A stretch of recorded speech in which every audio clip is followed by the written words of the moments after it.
Quiet, numbskulls. I'm broadcasting. All right, let's take it from the top again.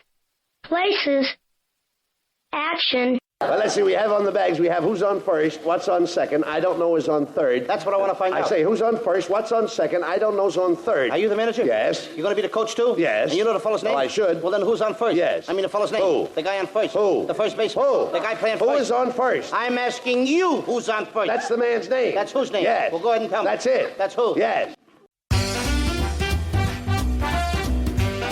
Join us for another voyage back in time on Classic Radio Rewind. From adventures to westerns, from comedy to sci-fi, this is your ticket to Theater of the Mind. Without any further ado, here's your host for Classic Radio Rewind, Barry Slinker. Thank you, Dex Rowe. I'm Barry Slinker, and I welcome you to another edition of Classic Radio Rewind. Another 2 hours of great entertainment from the golden age of radio. This week, Classic Radio Rewind features The Avenger from 1945, followed by The Milton Berle Show from 1948. And wrapping this week up, we're going to hear from the first reality show in the history of media, NightWatch from 1954. But right now, we're going to go and kick things off as we hear from an episode from The Clock. A man gives a ride to a strange woman in the rain. So from December 29th, 1946, it's The Clock with an episode titled A Helping Hand.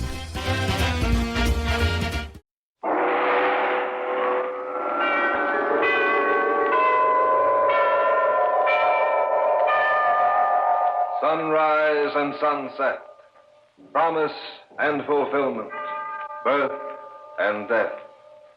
The whole drama of life is written in the sands of time.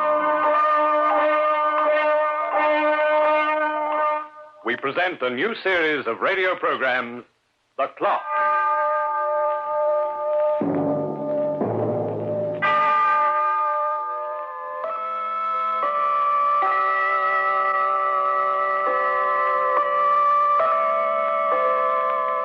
The wheels of chance, like the hands of time, move slowly. But time is more dependable. Chance is not only a gambler and a knave, it's also a playwright. And like the egotistical creature it is, it plays all the parts, including the hero and the villain. Tonight I'd like to tell you of one of its masterpieces, which Chance co-authored with its very good friend, Coincidence. Yes, a fine pair, Chance and Coincidence, and a lusty match for anyone. Well, the place, Somerville, a drowsy little town with a population of 2,704, including Mrs. Wilson's twins, which were born last week.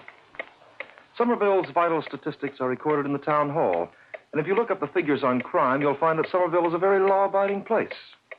The last outbreak of violence occurred on June 4th, 1943, when two young boys swiped 3 or 4 potatoes from the bin in front of Mr. Gorsey's general food store. The punishment was swift and just, and was meted out by the culprit's parents. The principal character in our story is a man named Howard Williams, a recent arrival in Somerville. He has a wife and 2 children, a boy and a girl, and 2 occupations, accounting and minding his own business. The time? Well, the time is now.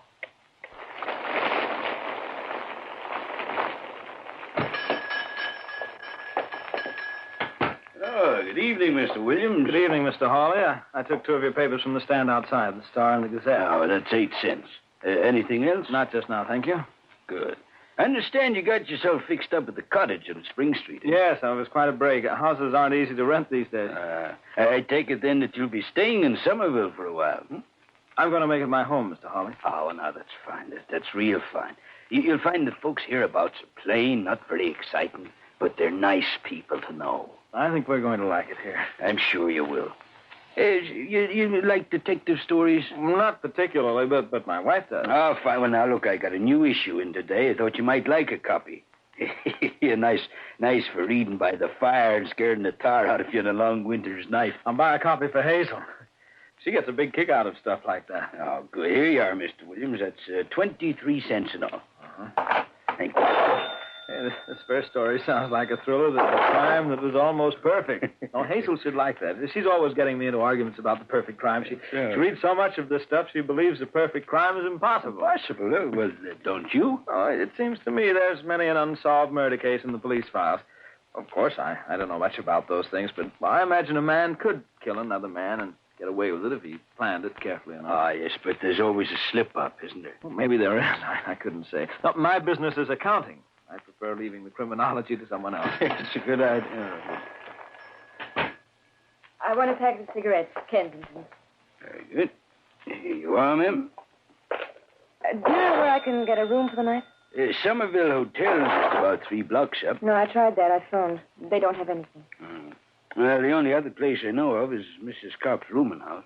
Where's that? It's just outside town, about 2 miles up. Is there a bus that goes in that direction? Well, yes, see, you can catch it right in front of the door. Oh, good. Thanks very much. Oh, don't mention it. A stranger in town, I guess. Mighty pretty, too, eh? Well, I think I'll be on my way, Mr. Hawley. I'm afraid I'm late for dinner. Well, I'm certainly glad to hear you're going to make Somerville your home, Mr. Williams. We're one big happy family in this town, and we always welcome newcomers. It's good to have friends, Mr. Hawley. Lots of friends. And I hope to make them here. I'm a simple man with simple tastes, and I've always wanted to raise my family in a community like this. Drop in again soon, Mr. Williams. I will, and thanks. Good night.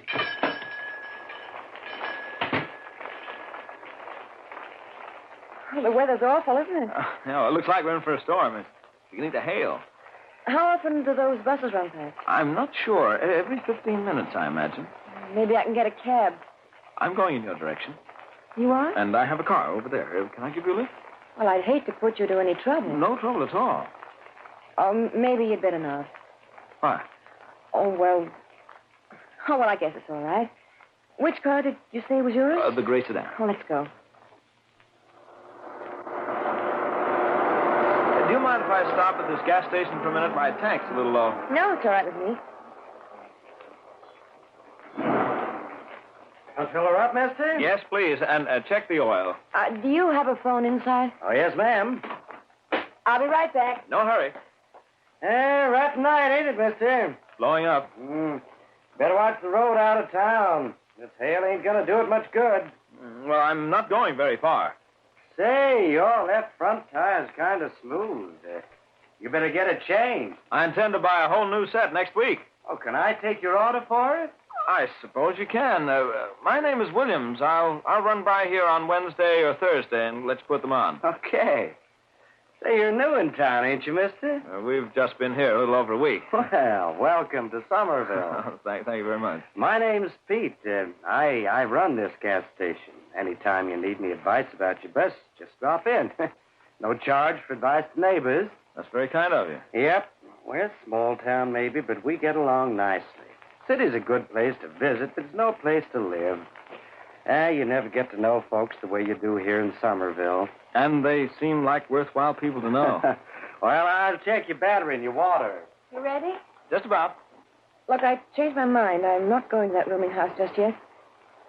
Do you know where the turnpike is? It's a mile from here. But it's only a crossroads. Are you driving past? Yes. Then I'll get off there. But there's nothing up the turnpike. Well, Are you giving me a lift or aren't you? Why, of course. Then let's get going, and you can drop me off where I asked you to, at the turn.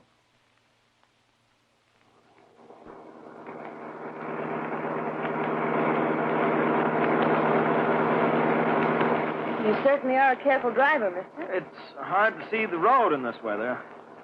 How far are we from the turnpike now? Half a mile, I guess. I'll let...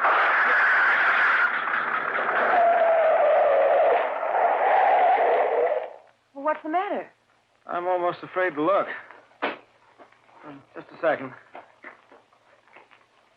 I thought so. What is it? Blowout. Oh, for heaven's sake. I'm sorry. I don't like it any more than you do. It won't do my clothes any good to get down in this mud on my hands and knees, but it looks as if I'm elected. Well, I'm leaving. Well... There's nothing I can do to help, and I'm in a hurry. The turnpike's up ahead, isn't it? Well, just keep walking. You can't miss it. If you wait a few minutes, though, I'll change this No, tire. I can't wait. Thanks for the lift. I'll be seeing you. Be careful. The road's very slippery. Well, I better get started. Looks like I'll be home a good deal later than I thought.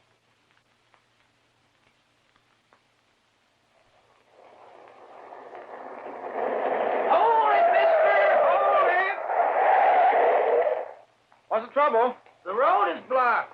There's been a crack up. You'll have to detour. Which way do I go? I live on Spring Street. Well, you better turn back and make a left turn on Maple. Oh, well, apparently I'll never get home. Sorry, mister. Nice night for ducks, anyway. Yeah, ducks and murder. Maple, did you say? That's right, mister, and take it easy.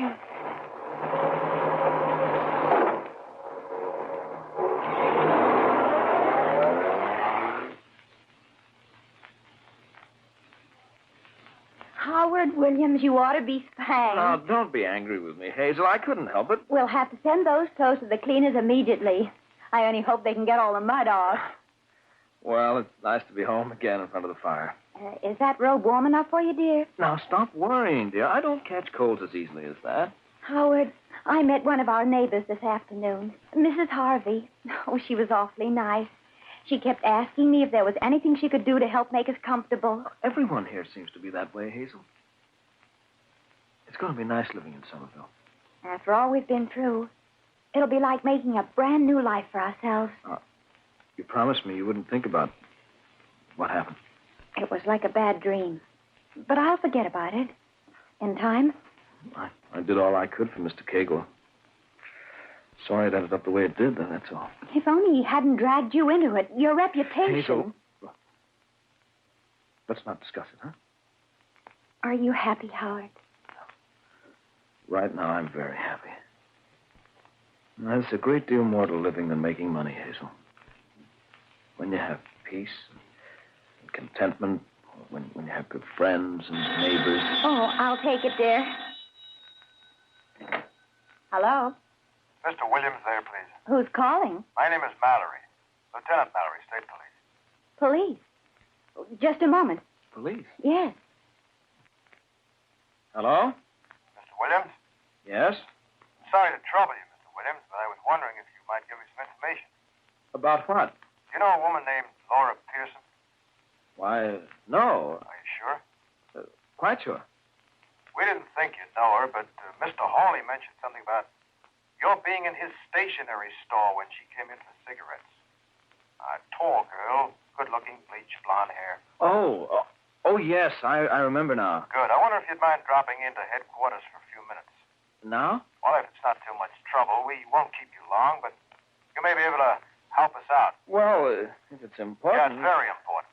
You see, we found Laura Pearson about an hour ago. She'd been strangled to death.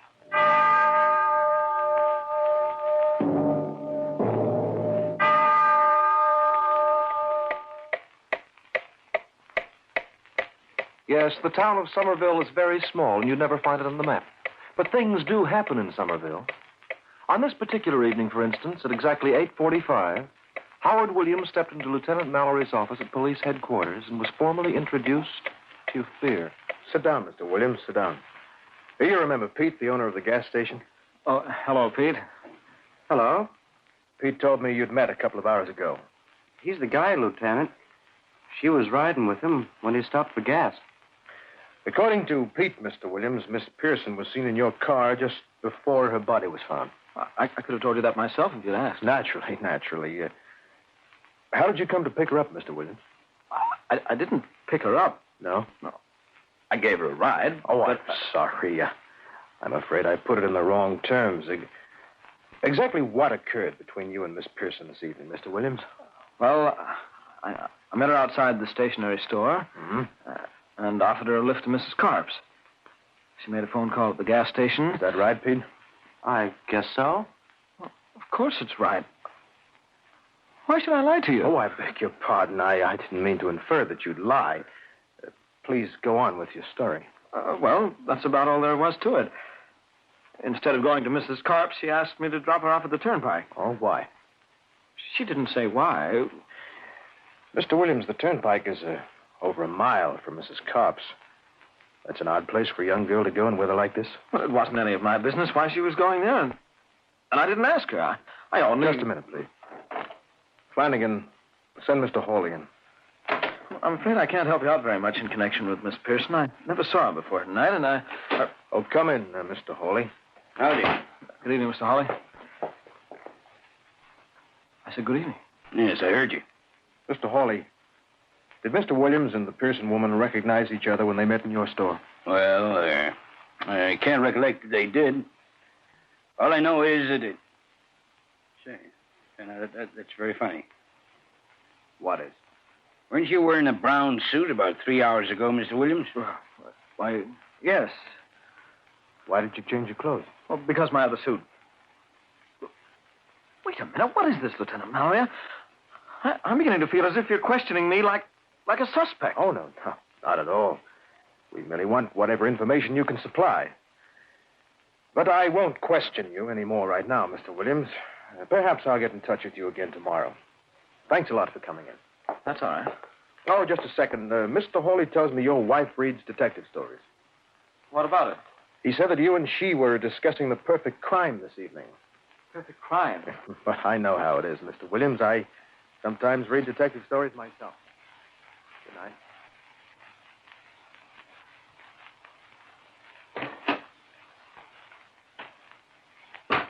What happened, Howard? I don't know. He questioned me about this girl. And that was all. They certainly don't think that you had anything to do with it. Of course not. I saw her before the murder, so naturally they want me to give any information I can. Why, I never even met the girl before. It's ridiculous. They haven't got anything on me. They can't prove anything. Hazel. Yes, dear? You know I had nothing to do with this, don't you? You don't have to defend yourself to me, Howard. Defend myself? What? Yes, that's what I'm doing now, isn't it? Defending myself. It just doesn't make sense. I have nothing to defend myself against, Hazel. Have I?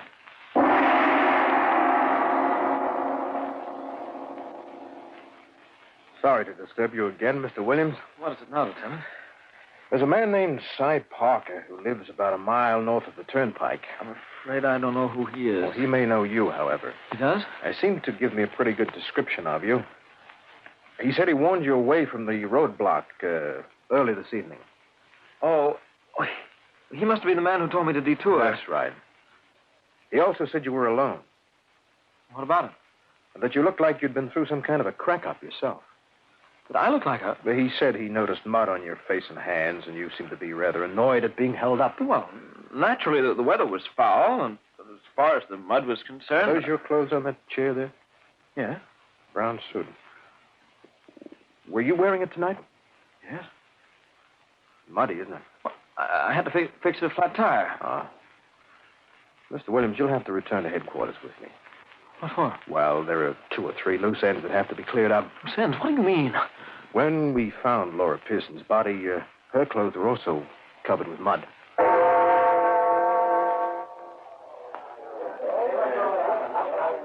Have another beer, Si? Yeah, I don't mind if I do.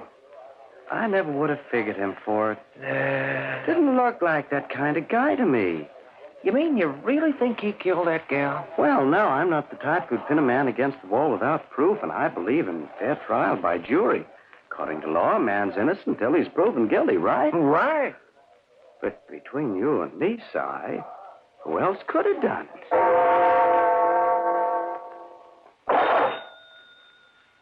And I saw the way he looked at her when she come into my store, I tell you. I don't care if he never seen her before. I know what goes on in a man's mind when he sees a girl like that. And he's got a wife and 2 kids besides. Say, you think maybe he's crazy, Hawley? Crazy? Look, a lunatic don't plan a killing the way he planned this one. Look at how slick he did it. Oh, no, he ain't no crazier than I am, a murdering rat.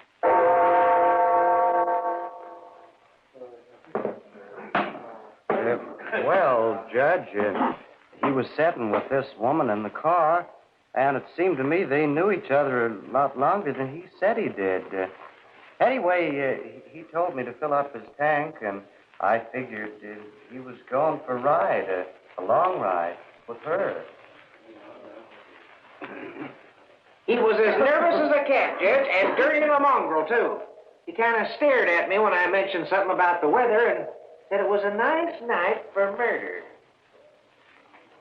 He talked like he knew a lot about crime, Judge.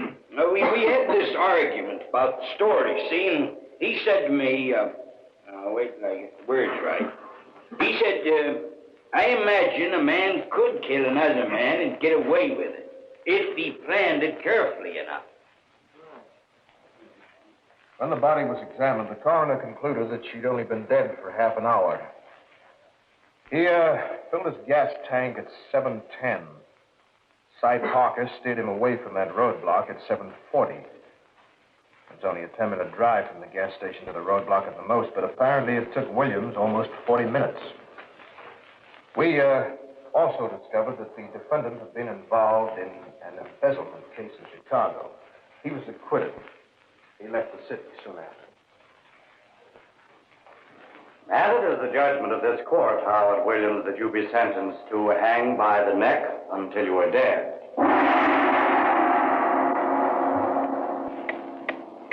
Well, I haven't been very kind to poor Howard Williams so far, have I? But let's see what I have in store for him as his wife visits him in the cell. Howard. Hello, Hazel. Howard, they just told me there'd be no reprieve. I know. You told me an hour ago. Howard, what are we going to do? What can we do? They can't kill an innocent man. I don't believe it. They couldn't. You're the only one who believes I'm innocent, Hazel. Oh, why did we come here? Why did we ever come to this horrible place? Don't. All the kids. They asked for you. Hazel, I want you to leave now. Leave? It'll make it easier for both of us. Will this be the last time I'll be able to see you? Yes. Howard. Don't say any more. Tell them outside. I want to see the prison chaplain. I refused to talk to him earlier. But I've changed my mind. Bye, Hazel. No, I won't say goodbye. You still have time. There's still a chance. There's still a chance. I'm afraid there isn't, Mr. Williams. Hello, Lieutenant. Hello, Williams. You asked to see me? Yes. Open the cell door, Haggerty. You can leave us, Haggerty. Hazel, will you leave us, too? I'll wait outside.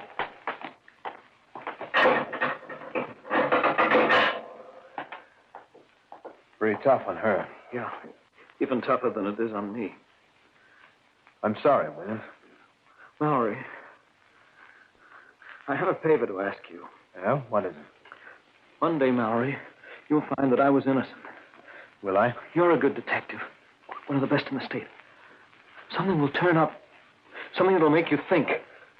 And reopen this case. Perhaps. All I ask is that when you do hit on new evidence, you'll prove me innocent. It won't do me any good, I know, but at least my name will be cleared. And my family will be happier. I see. I know it's a lot to ask, but I swear to you that I didn't murder that woman. I'm going to die in a couple of hours, and I wouldn't lie at a time like this. You've got to believe me, Mallory. I'm not guilty. I believe you, Williams. You do? I not only believe you, but I'm sure you're telling the truth. You're sure? Did you say? Yeah. But how can you be sure? I mean... It's very simple. Simple?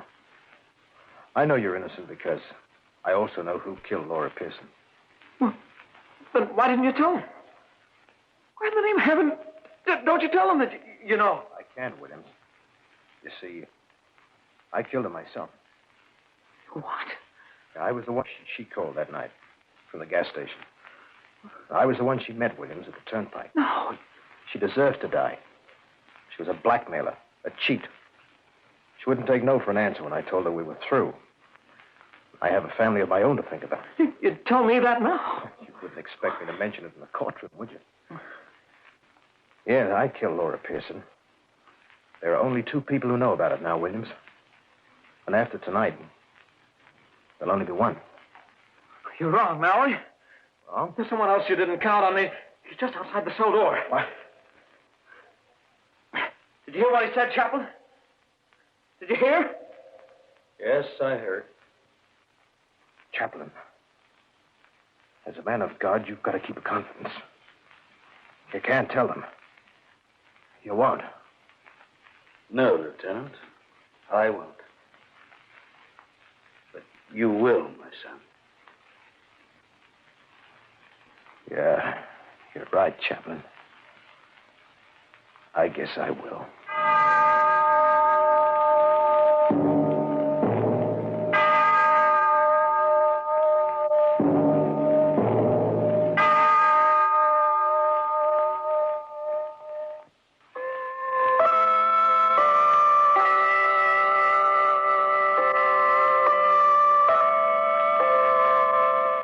And that is the story of Howard Williams as recorded by the clock. Chance and coincidence. Collaborators extraordinary. Their scenarios are always good, and I ought to know, because time is their editor. I'd be very honored if you'd join me again in exactly 10,050 minutes' time, or, if you prefer it, in exactly 167.5 hours' time, when I'll be here to tell you another of my stories. Until then, I wish you all happy time. The Clock will be heard next week in exactly 10,050 minutes' time from this same station. Written by Lawrence Klee with Hart McGuire as narrator, you heard Charles Tingwell as Howard Williams and Ken Wayne as Mallory. Others in the cast were Wendy Playfair, Joe McCormick, Don Crosby, and June Salter. The Clock, directed by John Saul, is a Grace Gibson radio production.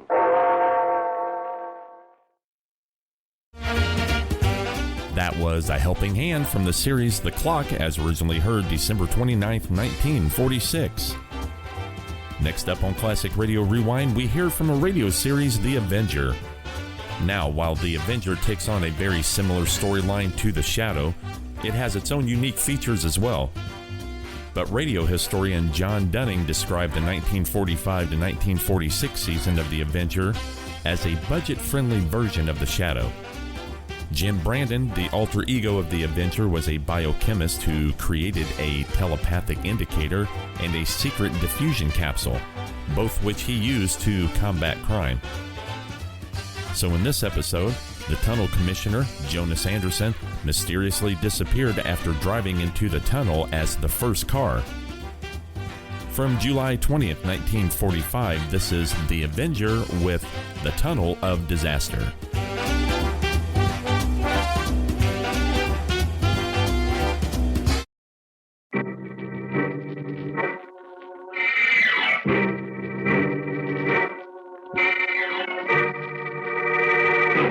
The Avenger. The road to crime ends in a trap that justice sets. Crime does not pay.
The Avenger, sworn enemy of evil, is actually Jim Brandon, a famous biochemist.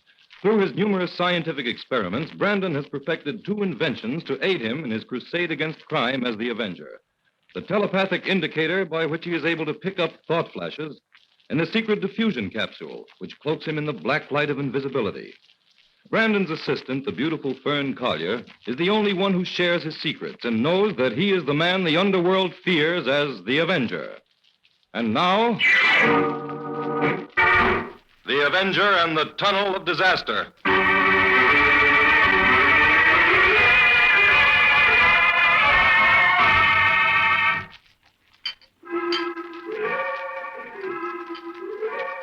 Fern, we'll finish this experiment later. It's time to listen to the broadcast now. Oh, yes, Jim. I'd forgotten about that. Why, Fern, how could you? Inspector White's talked of nothing else for a week. You helped him write his dedication speech for the opening of the new tunnel, didn't you, Jim? Yes, and he'll never forgive us if we don't listen to him deliver it. No, I'll tune it in. You know, they ran into so much trouble building that Riverford tunnel. I often thought they'd never finish it. Well, folks, several thousand people are gathered here for the dedication of the new Riverford Tunnel that cuts through South Mountain. In another moment, the ceremonies will begin. Jim, In the didn't the meantime, final cost of the tunnel amount to more than twice the amount originally planned for it? That's right, Fern. The engineers ran into all sorts of difficulties. In fact, they advised the city council more than once to abandon the whole idea. It's pretty well known that the engineers wanted to resign, but the city held them to their contract.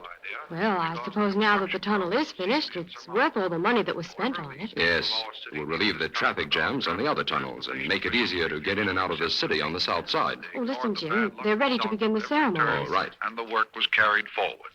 We are broadcasting to you from a helicopter from which we can see both ends of the tunnel.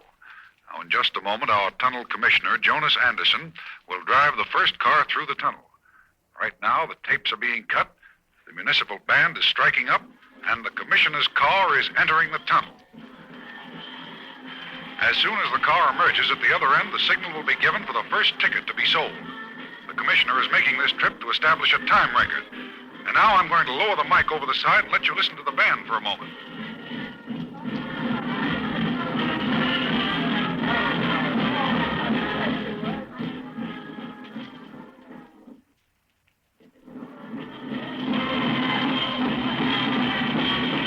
This record run seems to be taking a little longer than expected. The commissioner's car should have come through by now.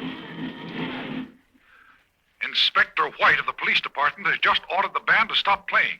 Something has gone wrong, folks. Stand by. Jim, what could have happened? Oh, a flat tire, most likely. It couldn't be anything else. Yes, something is wrong here, folks. We're going to land our helicopter on the roadway so that we can give you a first-hand report. Stay with the radio, Fern. I'm going to see if I can pick up anything on the telepathic indicator. Yes, Jim. Nobody can understand what's happened here. Inspector White is going through the tunnel in a police squad car now, and we should know something in a minute. Jim, did you pick up anything on the indicator? Not yet, Fern. Here comes the inspector squad car now. We'll have news for you in just a moment.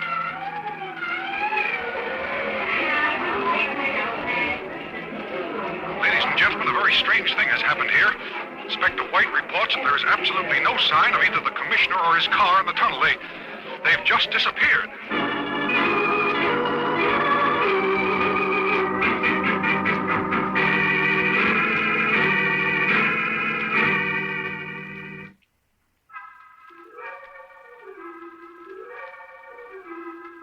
Well, Jim, pick up anything? Yes, Fern, I did. What, Jim?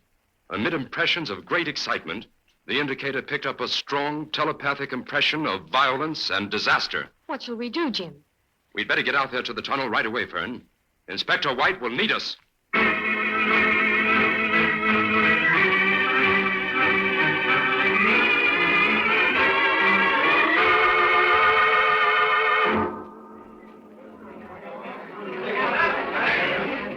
Okay, Joe, it's Jim Brandon. He's connected with my office. Let him through the ropes. Thanks, Inspector. Good grief, this is some mob. Yes, Fern, we tried to get them to go home, but they won't budge. Over this way, Jim. I want to talk to you. Say, how many guards were stationed in the tunnel when this crazy thing happened, Inspector? 4, Jim. 1 on each end and 2 in the center. The center ones were knocked out, but they're in the hospital under guard. There's not a chance that they know anything. If they did, they'd have been killed. That's what I think. But here's something else, Jim. This note was found pinned to the coat of one of those guards. What does it say, Jim? It's a warning to the mayor. It says, Riverford Tunnel is a death trap. The public will never use it. Close it at once or disaster will strike again. Well, anyway, it's a relief to know we're dealing with a flesh and blood criminal. For a while, it looked as though the commissioner had just disappeared into thin air. Well, he has, Fern. We know that he went into the tunnel, and we know he didn't come out. He's not in there now, so where is he? Inspector, I'd like to take a walk through the tunnel. Oh, you won't find a thing, Jim. But come on. Do you think this will cause the tunnel to be closed for good, Inspector? I don't know, Fern. That's up to the city council. This tunnel cost the city $15 million. I'm betting they won't close it. Well, whether they do or not, I've still got to crack this case, and in short order, too. Wait. Where's that hammering coming from, Inspector? Well, that's my men testing every inch of these walls, Jim. If there's a hollow spot, they'll find it. Good work, Inspector. Jim, have you got any ideas at all on this thing? Not yet, Inspector. But there's got to be a joker in this deal somewhere. We'll just play the hand out, and we'll find it.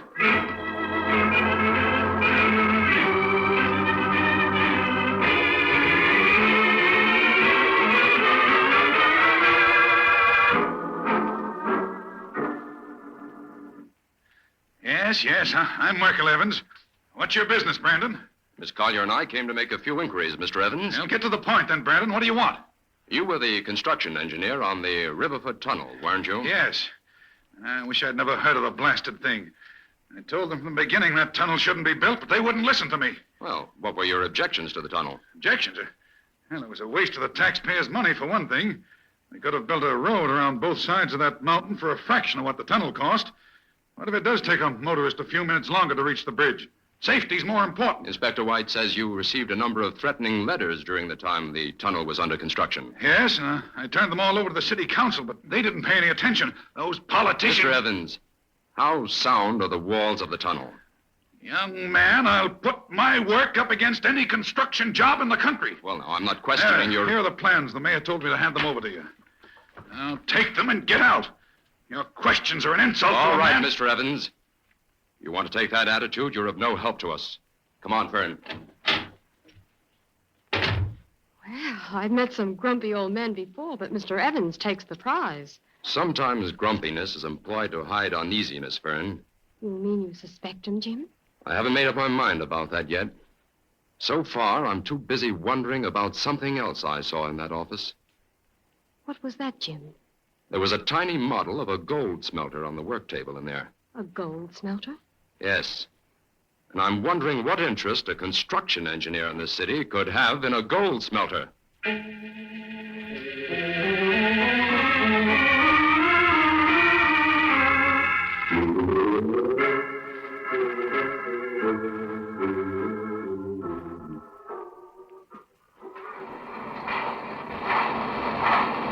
This is the Hartley Steel Mill, Fern.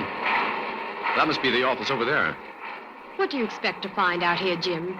Well, this visit is more or less of a shot in the dark, Fern. You'll notice that this land adjoins the city property on which the tunnel is located. Oh, yes.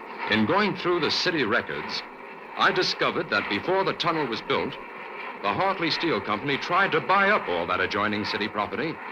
They didn't succeed, but I'd like to find out why they wanted that land. That sounds like an interesting angle, Jim. Oh, here's the office building. Well, I guess we just walk right in. That you, Joe? I know, it's Jim Brandon. I've got business with Mr. Hartley. Well, there must be some mistake. Mr. Hartley's been dead for 3 years. I want to see the man in charge, then. Do you have an appointment? No, but I think he'll see me. I'm from the police. Oh, well, come in. I'm Theodore Ramsey, the general manager here. This is my assistant, Miss Collier. Sit down, won't you? Thank you. I'm sorry to barge in on you this way, Mr. Ramsey, but there are a few questions I'd like to ask. Oh, that's all right, Mr. Brandon. Only I'm a little curious as to why the guard didn't call me from the gate to say you were coming. I don't think he saw us. We came in the side entrance just as some trucks were pulling out. I see. Well, go ahead. And adjoining this property. Why? Well, old Mr. Hartley was living then. And when he heard the city was thinking of building a tunnel under this mountain, he was afraid it might undermine part of our property and endanger our business. Oh, I see. Any other reason? Well, frankly, yes. We had always hoped that the city would build a road around this end of the mountain. A great deal of our material is delivered in trucks, and a good road would be to our advantage. Naturally, a tunnel through the mountain would cancel out the road. And you weren't willing to build the road yourself? Well, not unless we owned all the land. Mr. Ramsey, do you own the steel mill now? Oh, no. I'm just the general manager. Old Hartley's grandson, Lee Burgess, owns it. Does he take an active part in running the mill? Well, yes and no. You know how these rich boys are. He has an office over there near the smelting plant. But I don't think he's in it very often. Well, thank you very much, Mr. Ramsey. This was just a routine check. Oh, that's all right. Even though we weren't very keen on the tunnel at first, we're just as much upset as you are as the way things have turned out.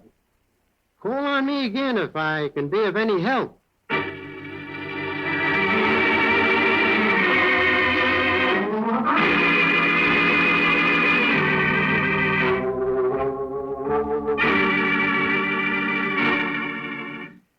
Well, Inspector, has the council decided whether they're going to open the tunnel or not? Well, they reached a decision 2 hours ago, Jim.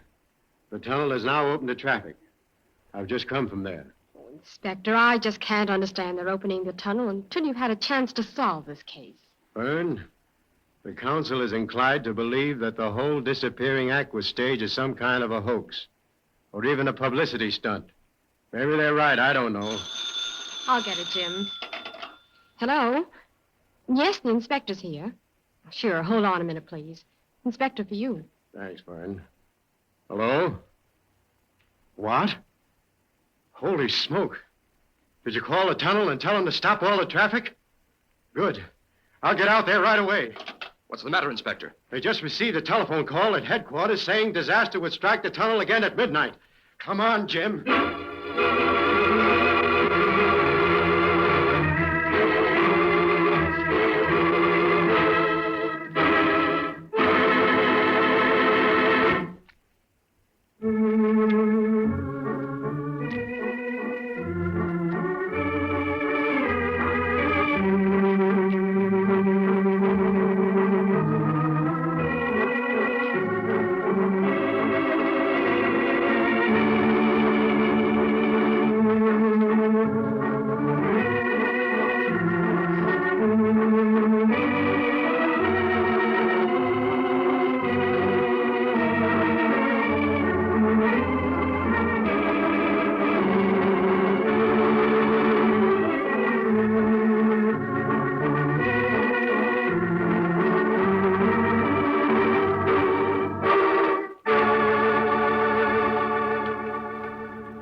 Now back to the Avenger and the Tunnel of Disaster.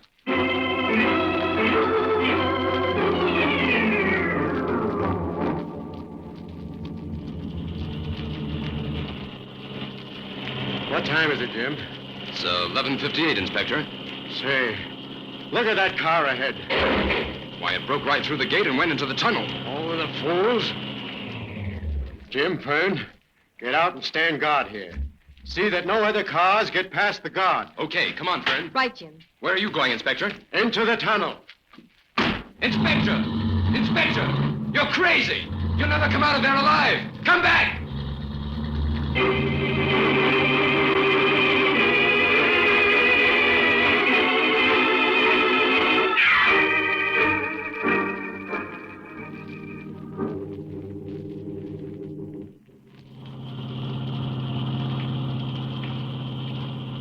Jim, why do you think it's important to go into the tunnel from the opposite side? We're losing time driving around this mountain. Fern, every car that has disappeared within that tunnel went in at the north entrance. There's some reason for that, and I've got to find out what it is. Oh, Jim, I'm afraid we're too late to save the inspector. We lost minutes getting to the place the guard had his car parked. There's the entrance, Fern. Now, hold tight. I'm going to crash right through the gate. Okay, Fern? Yes, Jim. Oh, the guard is blowing for us to stop. I'll explain to him later. We haven't a second to lose now. Keep your eyes peeled, Fern. If there's a clue in here, we've got to find it. Right, Jim. Gosh, this place is frightening. When we reach the center of the tunnel, we'll stop to see if we can pick up any sound. There's absolutely no sign of another car in here, Jim. No. This is the center here. I'll pull up here. Okay. Now, let's listen for a moment. No good. This place is as silent as a tomb. What now, Jim? I'll drive along slowly. Keep your eye on the road.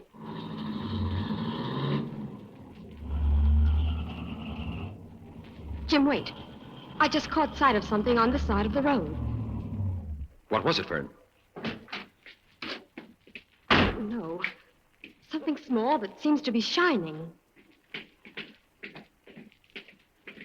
There it is, Jim. Huh? Oh, it's a pencil. It's the inspector's gold pencil, Fern. Good heavens. That means he got as far as this spot, Jim. Yes. And according to my mileage gauge, this is exactly 0.8 of a mile from the north entrance. Come on, Fern. We've got to get back to the laboratory. This is our first real clue.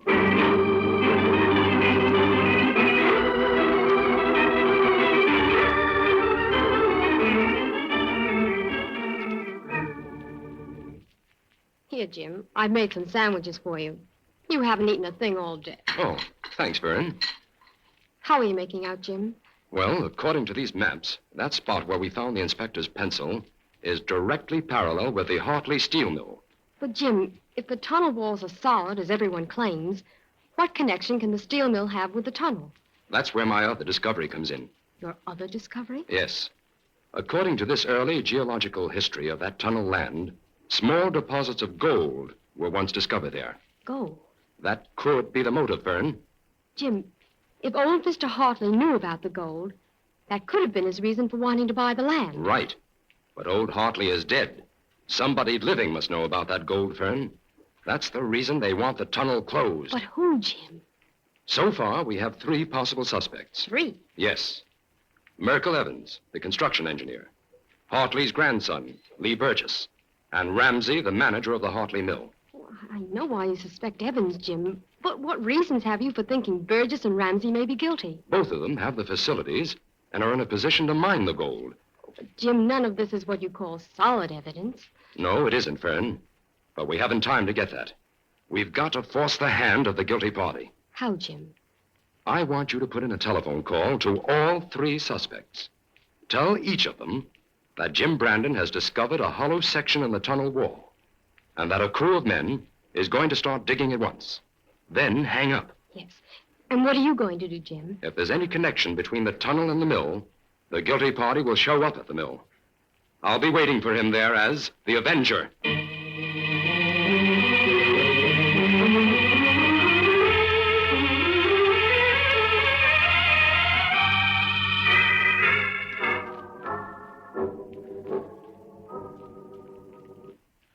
Oh, so you finally got here, Burgess.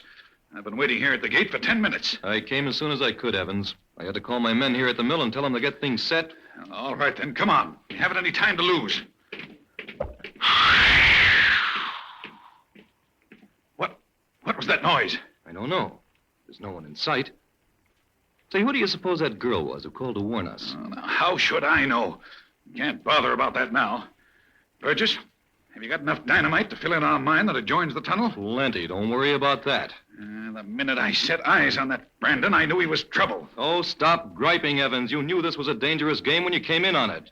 Anyway, we're not licked yet. Yes, you can talk like that because you're young, Burgess. But what about me? I was a respectable engineer all my life until I let you talk me into this gold mining business. I talked you into it.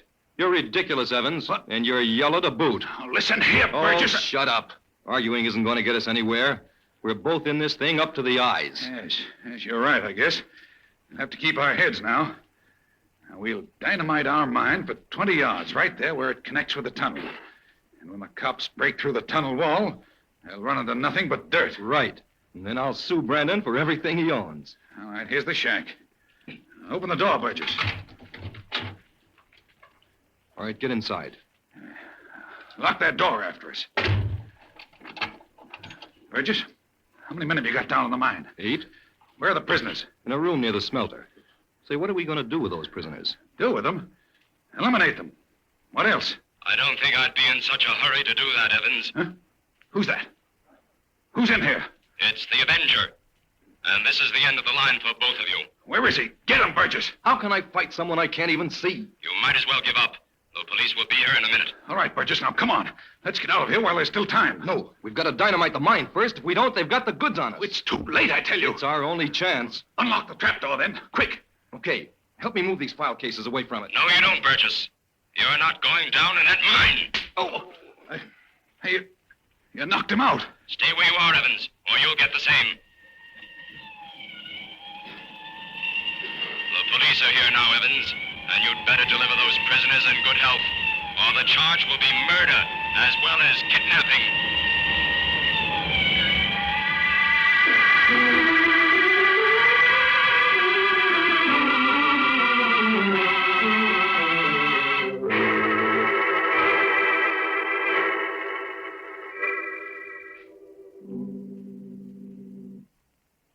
Jim, Fern, over here.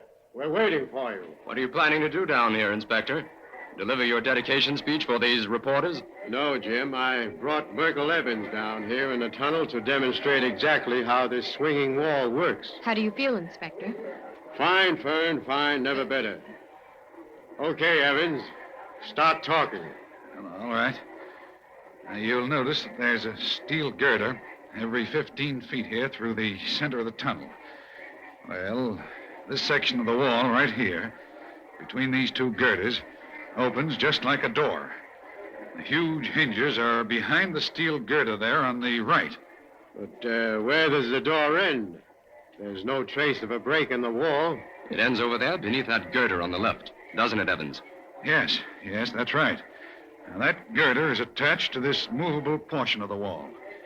When the wall swings back into place, that girder covers up the crack like a piece of weather stripping. Open it up, Evans. We want to see for ourselves. Well, I'll have to signal the man on the other side of the wall. You see, this whole section is wired and controlled by a photoelectric eye back there in the mine. Whenever we wanted to open the wall, all we had to do was break the beam and it swung out automatically. Give the signal.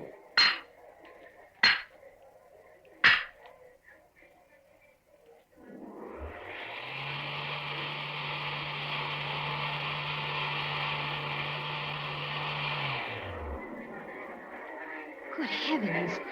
It's like a revolving stage. When the wall is swung open like that, it looks like a curve in the tunnel. And people drove right into the mine before they realized it. But not you, Inspector. Well, I threw my pencil out in time to leave a clue for you, didn't I? Right, Inspector. Jim, why didn't that section of wall sound hollow when they tested it? It's too well reinforced, Fern. Look at the thickness of it. Oh, yes. Okay, Evans, that's all. Take him to headquarters and book him, boys. Oh, Inspector. What is it, Jim? Smile. Those reporters are snapping your picture.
Jim, it's thrilling to see all this traffic going through the tunnel. Yes, Fern. It proves how much the city needed it.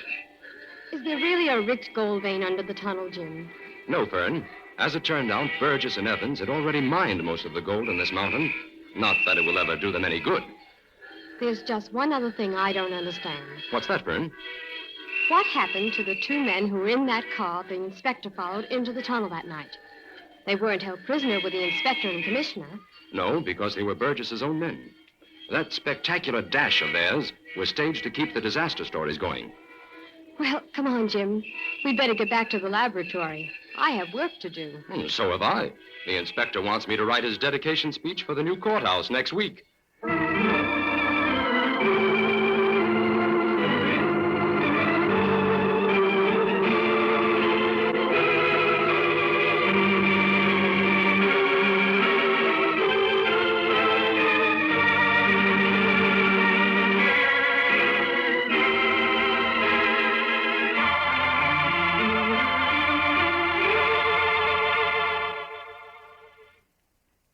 All characters, names, places, and plots used in the Avenger program are fictitious. Any similarity to persons living or dead is purely coincidental.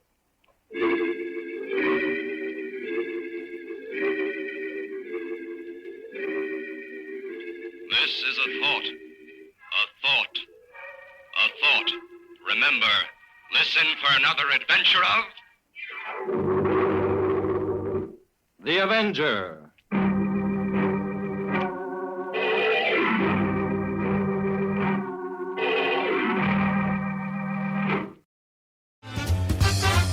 That was The Avenger with The Tunnel of Disaster as originally heard July 20th, 1945.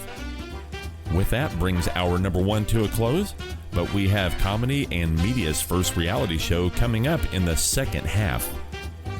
Time to refill your drink and grab some popcorn as Classic Radio Rewind returns in just a moment.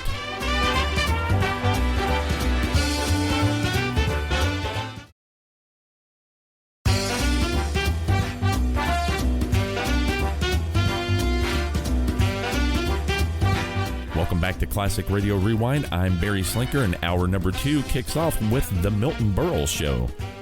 The Milton Berle Show was axed by NBC on April 13th, 1948, and Milton moved to ABC in September with a radio version of the Texaco Star Theater. Sponsored by Philip Morris Cigarettes, this is The Milton Berle Show from February 17th, 1948, with the episode titled, A Salute to Communications.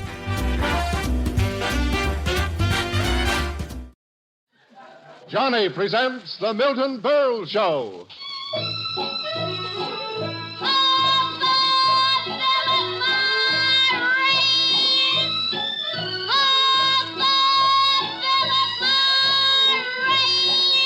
Make no mistake, of all leading cigarettes, the superiority of Philip Morris, and only Philip Morris, is recognized by eminent nose and throat specialists. No other cigarette can make that statement. So take a tip from Johnny and...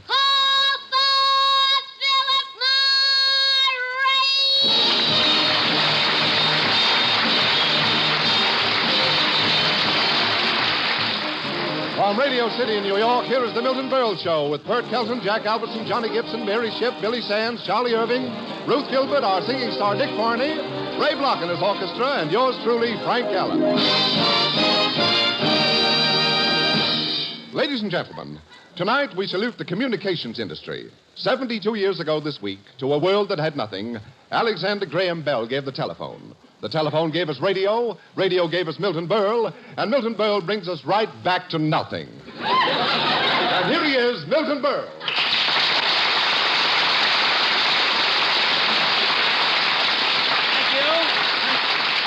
Thank you, and good evening, ladies and gentlemen. Mr. Gallup, I'm a nothing? Are you kidding? Oh, man, I'm doing great. This is my comeback. I'm making a comeback from the place everybody keeps telling me to go to. But you're right, Mr. Gallup. What an anniversary week it's been for inventions, and what tough lives those inventors led. They laughed at Edison, they laughed at Bell, they laughed at Marconi. Then you came along and everybody stopped laughing. You nearly didn't get one on that yourself. Mr. Gallup, I want you to watch that tonight, because when you criticize this program, you're biting off your own nose. And with that nose, you'd have to be a sword swallower. Get a load of that Gallup. Doesn't he look good? Really? What slab did you leave this morning? Every other program has nice, fat, jolly announcers. We have the only announcer in radio who gets Valentines from undertakers. But let's get on to more important things. Last Thursday was Lincoln's birthday, and what a week for the Republicans. Yes, the Republicans had their big Lincoln's Day dinner in Washington. I was there. Mm-hmm. And what a dinner. They only had one course, roast Truman. But you notice the Republicans laughed there. But the Republican candidates are really campaigning. Dewey just got back from Boston. I don't say Dewey is overdoing his campaigning, but when he got off the plane, 2 babies fell out of his mustache. Call a writer. Oh, for a new writer. But the big event, Mr. Gallup, in New York this week was the dog show that was held at Madison Square Garden. The winning dog belonged to a Broadway columnist. Really, it was a half peak and half bull. Are you with me? Did you attend the dog show, Mr. Gallup? Well, it so happens, Burl, that this year my dog was entered in the dog show. Your dog? Mm-hmm. My Great Dane, champion Gustav von Inverclyde, Duke of Auchinleck III. Gustav von Inverclyde, that's his name? Yes, but we call him Milton. Well, that's sweet of you, Mr. Gallup. Is he a valuable dog? Valuable? Is he? He's worth over $25,000. $25,000? That's more than I'm worth. Well, some dogs are worth more than others. Oh, gee, that was jazzy. Mr. Gallup, the next time that your dog drags you into the backyard to bury you, take that joke with you. And while you're there, get a writer. But let us continue. Oh, murder. But let us continue tonight as we salute communications. First, the telephone.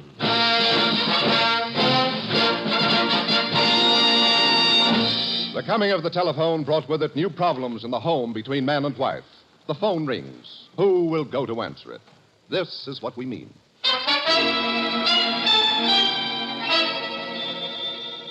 Milton, answer the phone. Answer it? Don't be silly. It's not for me. They're always for you. No, this one is for you. I have a feeling. I have a feeling. I'm not expecting a call. I'm not expecting a call. Answer it. Oh, all right. I'll go.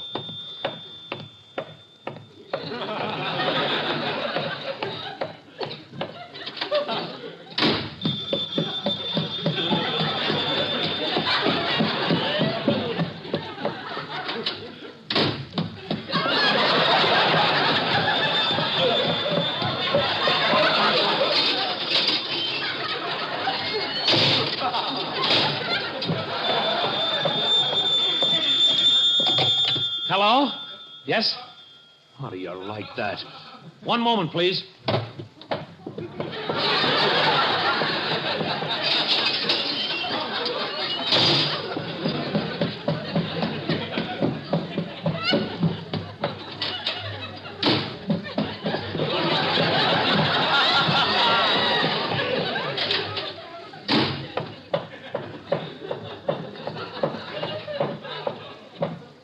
Well, Milton? You were right, dear. It's for me. I'll go back and see what they want.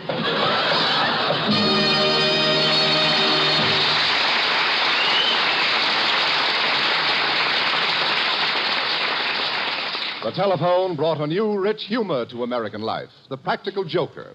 It is 4 a.m. Milton Berle is sound asleep.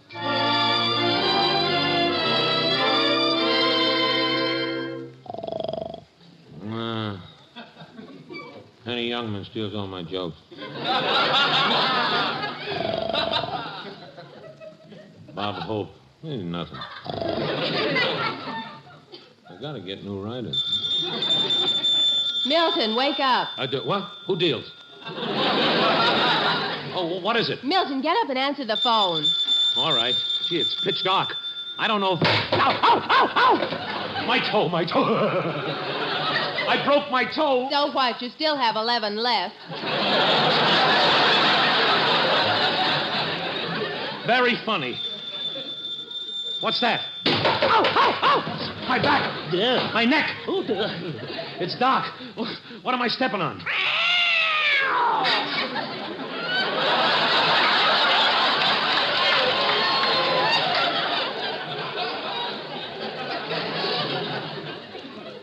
What did you say, dear?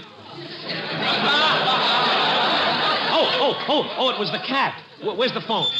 Oh, brother, 4 a.m. Must be important.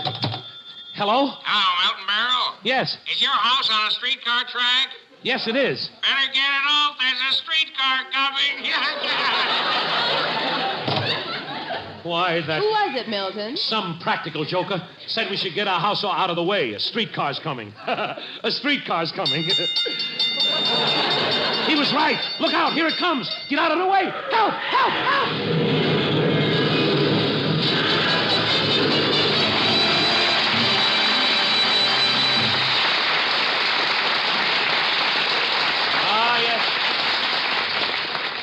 Mr. Gallup, the telephone. Remember those days of our youth when the telephone meant romance? Through the receiver, you heard sweet words from that one and only girl. And then sometimes in your dreary little room, you sang, all alone, I'm so all alone.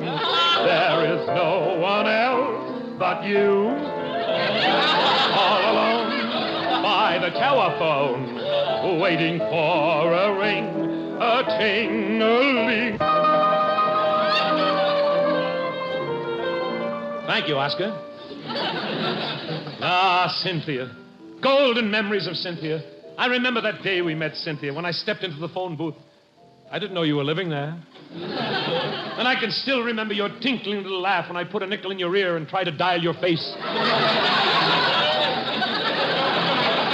That loveliness, that was you, Cynthia. Your beautiful eyes. One eye said, come hither, and the other eye came over to meet it. Cynthia, my little model. Oh, you were lovely. Remember those ads before and after? You were during. That works on you, then you get to hate it, that joke. Temperamental, Cynthia. How you used to blow off steam right through the hole in your head. Patriotic, Cynthia. Remember that day that you called Washington? It was at Valley Forge, and you asked him for a new uniform. You asked him for a new uniform. Home-loving Cynthia. Every Saturday night, you used to call your folks in Texas. How I pleaded with you to use a telephone and save your voice. What a deep voice you had, Cynthia. Every time you yelled for a taxi, ships would stay out of New York Harbor. That's why I'm all alone, and I'll keep wondering how you are, and where you are, and if you are, and what you are, and who you are, and there you are, and oysters are, and caviar, and halibut. Wait a minute! I better quit while I'm ahead. And wondering if you are all alone, too.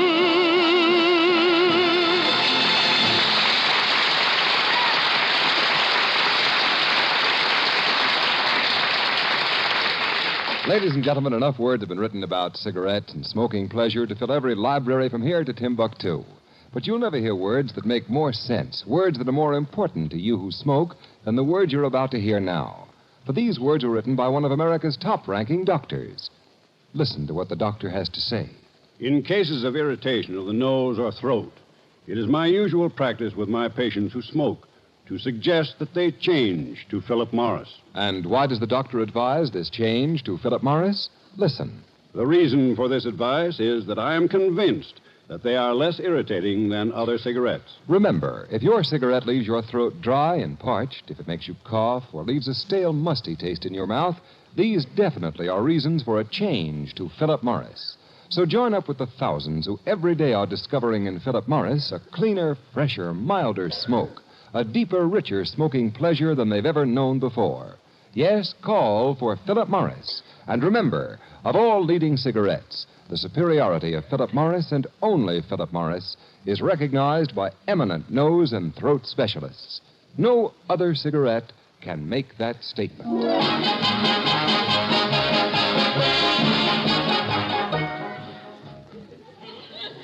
That's the finish? That was Ray Block and the Philip Morris Orchestra playing Too Short Polka.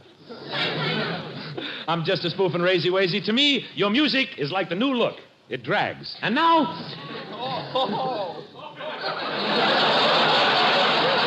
This boy in the second row, are you a writer? See you after the show. Ladies and gentlemen, now as we continue our salute to the world of communications, we present... Radio Forum tonight. Radio Forum tonight. The question: if television is still in its infancy, will Milton Berle's face make it age overnight? Thank you, Mr. Gallup. Now, let's have some questions from the audience. All right, let's start with this gentleman in the aisle with the exterminator spraying his wife. Yes, sir? Mr. Berle, my 3 children were thin and anemic. But now, thanks to you, they have tremendous appetite. Really? How come? I just tell them if they don't eat, they have to listen to your program. Thank you, Henry Morgan. Let us continue. All right, this young man in the third row with the snakeskin hat and face to match. Young boy stepping up here. Young man, what is your name? My name is Winthrop Rockefeller. Winthrop Rockefeller? Don't confuse me with the one that just got married. Oh, I won't. I'm the one that's got money. You've got money? I'm loaded. You are. You're loaded. Yeah, whenever I say I'm loaded, I got money. Whenever you say you're loaded, you got money? No, when you're loaded, you say you have money. Don't read it that way, son. Got it backwards. He drove over in a Studebaker tonight, you see.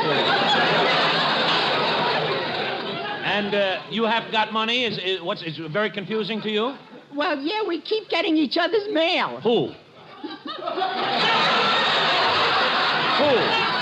Winthrop Rockefeller. Winthrop Rockefeller, and you keep... Well, that's all right. All right, Bobo. You have a question. Oh, it'd be funny if this is an audition and we don't know it. You have a question that concerns something about radio? You must be kidding with a question like that. No, You mean to stand there with your hooper hanging out and ask me that? Now, look. Why don't you just play it smart and shut up so maybe they won't notice you? But I thought... You want to know what's wrong with radio? I'll tell you, stupid. You don't... The trouble is you can reach millions of people, but nobody can get hold of you. No, I'm not... The trouble is nobody can tell if you're funny or if your mother is yakking it up in the studio. And your mother's Philco.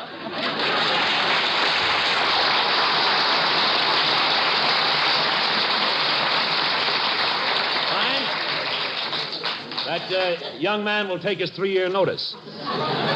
We must not create a disturbance. Let us go on to the ladies in the audience. All right, this lady in the last row with the dazed expression and the tire marks on her face. What is your name, madam? Tallulah Feeney. I'm a homemaker.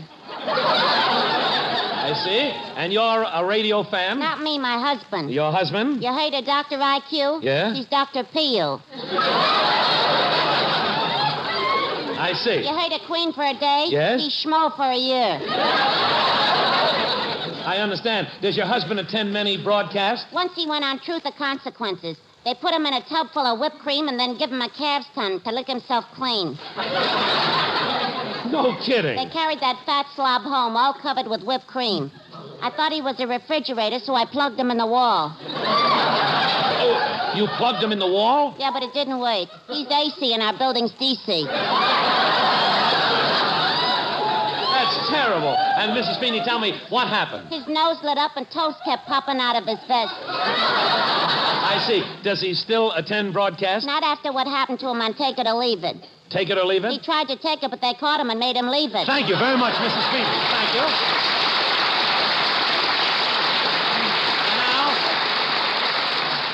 And now, as a fitting climax to our forum on communications, it is an honor to present a man who, through sleet and storm, keeps your telephone lines open. He is none other than the telephone company's ace lineman and troubleshooter, the hardiest and burliest of that two-fisted profession, Mac Boomer Featherfield. Mr. Featherfield, ladies and gentlemen.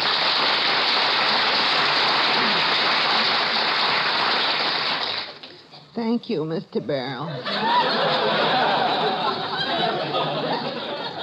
It is glorious occasions like this that makes my heart overflow with gratitude to the thousands of people who've seen me sliding down telephone poles and getting slivers all over the United States and certain parts of the South. I must say, Mr. Featherfield, for a man in your rugged profession, you don't look too well. I know. It was that terrible scare I got this morning. Scare? What happened? I saw 2 vultures fighting on my front lawn. Why did that scare you? They were fighting over me. Mr. Featherfield, up on those poles tapping the telephone wires all day, you must hear some very choice bits of conversation. Ooh, ha! Last week I had the most frightening experience a married man can have. You did? Well, what happened? I was fixing a telephone line near my house. Yeah? And I heard a man in a deep voice say to a woman, "Sweetheart, pack your trunk and leave your husband." And when I heard the woman say yes, I cried like a baby. Oh, because it was your wife? No, because it wasn't. How did you meet your wife? I was on a hunting trip. I blew my moose call, and there she was. And your marriage has been a very happy one? She keeps sweeping me off my feet. She keeps sweeping you off the feet? Whenever I'm working high up on a pole, she comes by on her broom. Where were you married? Well, my wife's a Michigan girl, so we had a Battle Creek wedding. A Battle Creek wedding? Yeah. She's been battling, and I've been up the creek ever since. Thank you very much, Mr. Featherfield. Now, here's our young singer star, Dick Farney, to sing Beg Your Pardon. If I lose my head, beg your pardon for things that I've said, beg your pardon. Why should I worry the way that I do when you're in a hurry to let me love you? I'll try for a kiss in the garden, and if I should miss, beg your pardon. But if some sunny day you let me have my way, I won't have to say, beg your pardon.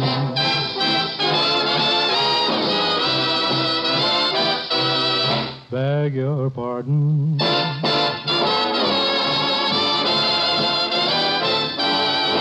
Beg your pardon.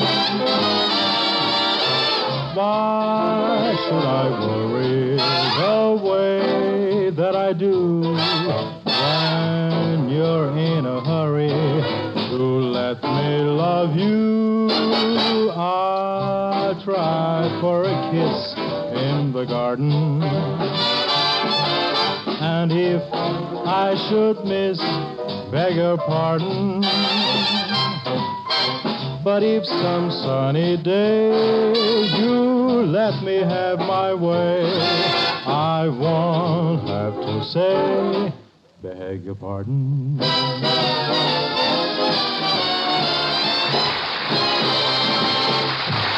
Wonderful. Wonderful, Dick Farney. You know, Mr. Gallup, did you know that I was a boy soprano? Didn't you know that? Then came that awful day when I was 32. My voice changed. It went higher. The doctors diagnosed... Don't go away. They diagnosed it as a large, overacted... What's your line, old boy?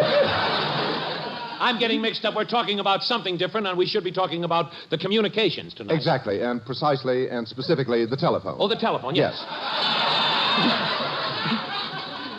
This boy is due back in Gimbel's window in the morning. Yes, it is true. We're talking about communications, and it reminds me, it says here, just this week, something happened to me, Mr. Gallup, in regard to telephones that I must tell you about. And shall I? I hope the folks that are listening in are laughing as much as we are on the stage. It was last Thursday, speaking of telephones. It was, last Saturday, and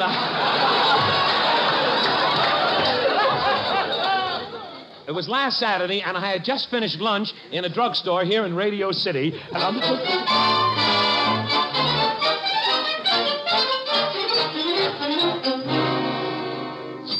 Here's your change, Mr. Berle. Thank you very much. Happy Valentine's Day. Oh, thanks. That's right. Today is Valentine's Day.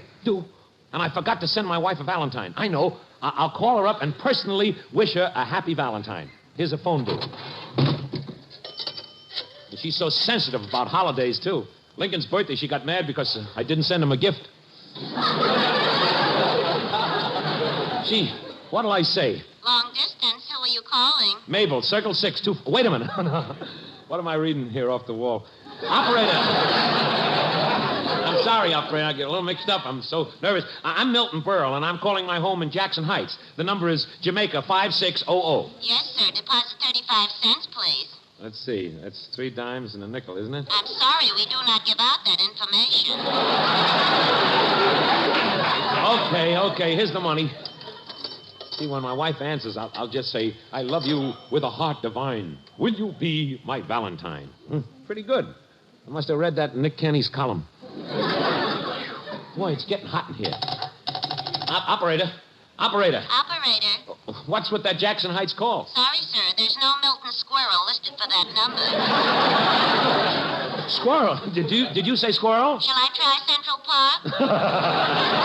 No, stop kidding. The joke's over. Just get the number. Whom are you calling, sir? Whom am I? Mrs. Milton Berle. I'm Milton. This is Milton. Milton? Milton, Massachusetts. Go ahead, New York. Oh, brother. Look, miss, I just want Jackson... You'll have to deposit $2.40, sir. But I... Okay, let me see. How many coins is $2? I'm sorry, we do not give out that information. I know. It must be the formula for the atom bomb. All right, here's the dough. Now get me Jackson Heights, Mrs. Milton Berle. Berle. B as in Baltimore, E as in elephant, R as in rose, E as in... Make it another elephant. Now get with it, please, and get the call.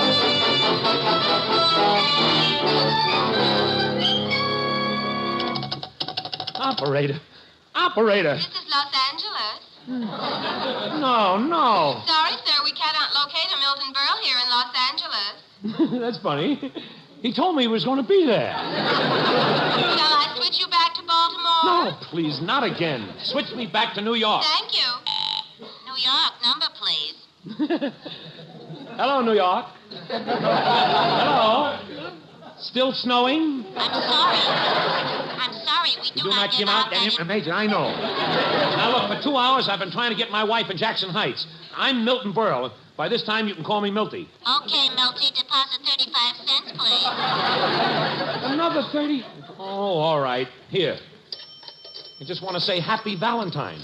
But I want to say it today, not Labor Day. Hurry up, please. It's warm in this booth.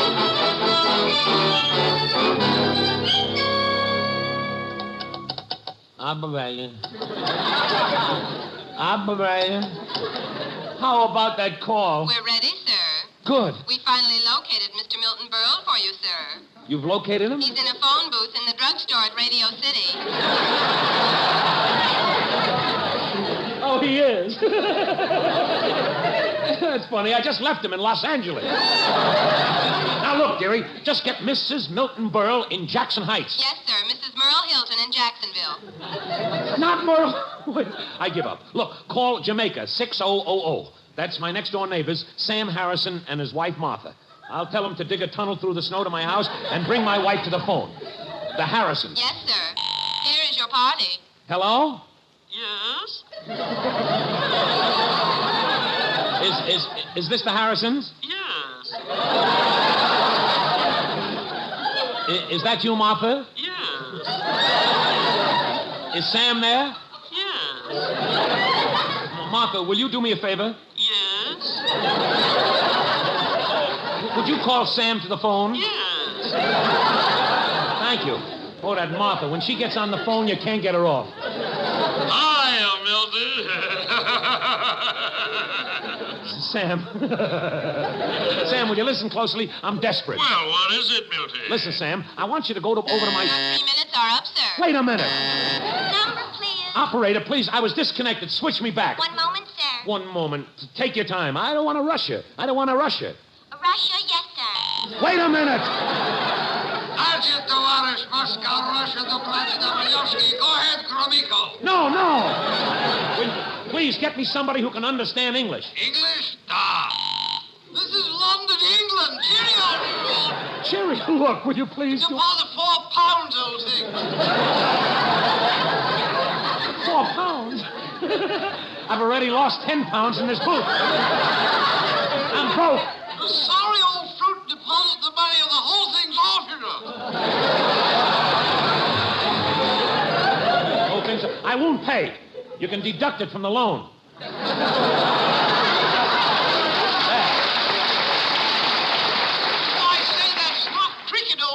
Oh, look, please. I don't want to play crumpet, old cricket. I mean, look, get me back to New York. I just want to say happy crumpet to my cricket. I mean, I want to say happy barrel.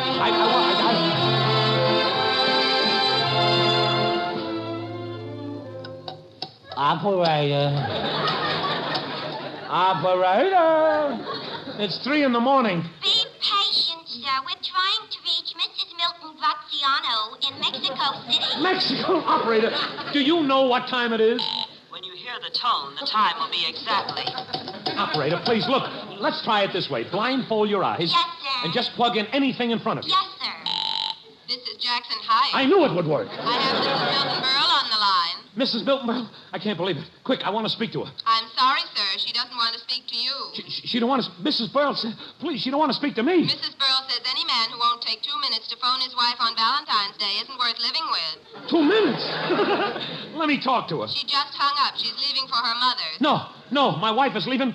What am I going to do without a wife? I'm sorry. We do not give out that information. I just wanted to say happy information. Oh, this is silly.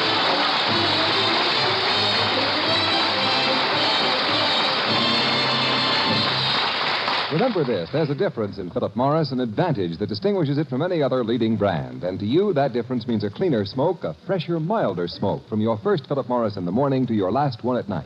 Remember, of all leading cigarettes, the superiority of Philip Morris and only Philip Morris is recognized by eminent nose and throat specialists. This is NBC, the national broadcasting company.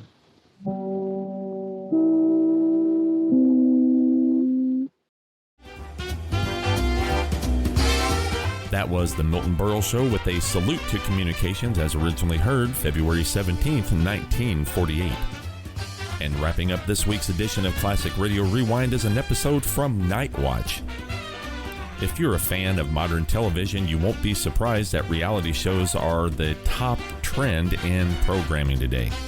Whether you're voting for the latest American Idol, Dancing with the Stars, or laughing at the annex on Cops, it's clear that reality shows are here to stay. However, you might be surprised to learn that network reality program isn't a new concept.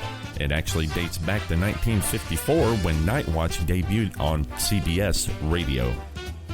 However, you might be surprised to learn that network reality programming isn't a new concept. It actually dates back to 1954 when NightWatch debuted on CBS Radio. NightWatch was the first program to deliver live and authentic police drama on the air. It was a captivating blend of Dragnet and Cops with a touch of This Is Your FBI. Each week, official police recorder Don Reed joined Officer Ron Perkins on the NightWatch in Culver City, California. So from September 4th, 1954, this is NightWatch with police rides that include a drunk, a holdup, and a gambling raid.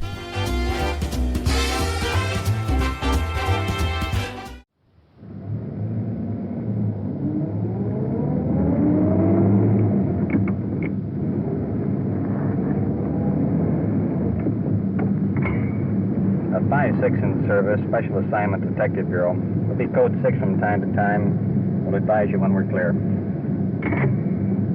10-4, 5-6 in service on Special Assignment, 6:09 p.m., starting NightWatch. This is Don Reed, a police recorder. And you're riding in the backseat of Detective Unit 5-6. That was Sergeant Ron Perkins, just reporting in service on the NightWatch.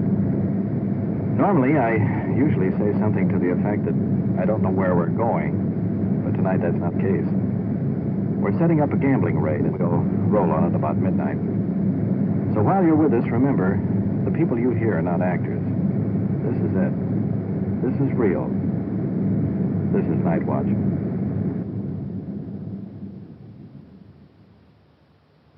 NightWatch, the actual on-the-scene report of your police force in action. There are no actors, no script. Every voice, every sound is authentic. The investigations are recorded as they actually occur. NightWatch, presented with the cooperation of the Police Department of Culver City, California, W.N. Hildebrand, Chief.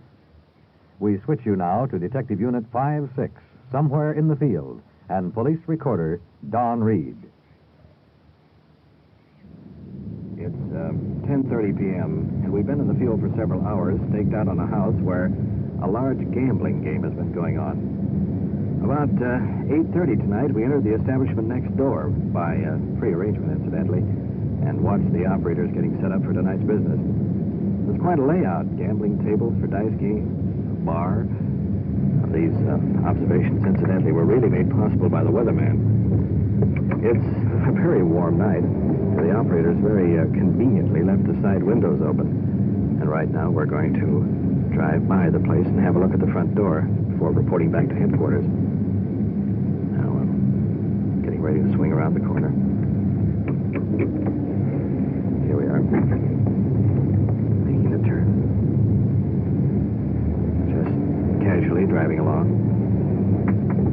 The house will be in the middle of the block. Here it is, off on the right. Now, parked out in front. 3, 4, 5 expensive cars. A woman sitting in a car all alone. Right over here on the left-hand side, that's probably the lookout. A white bungalow, curtains drawn. We'll probably be seeing the inside later. Are they calling us?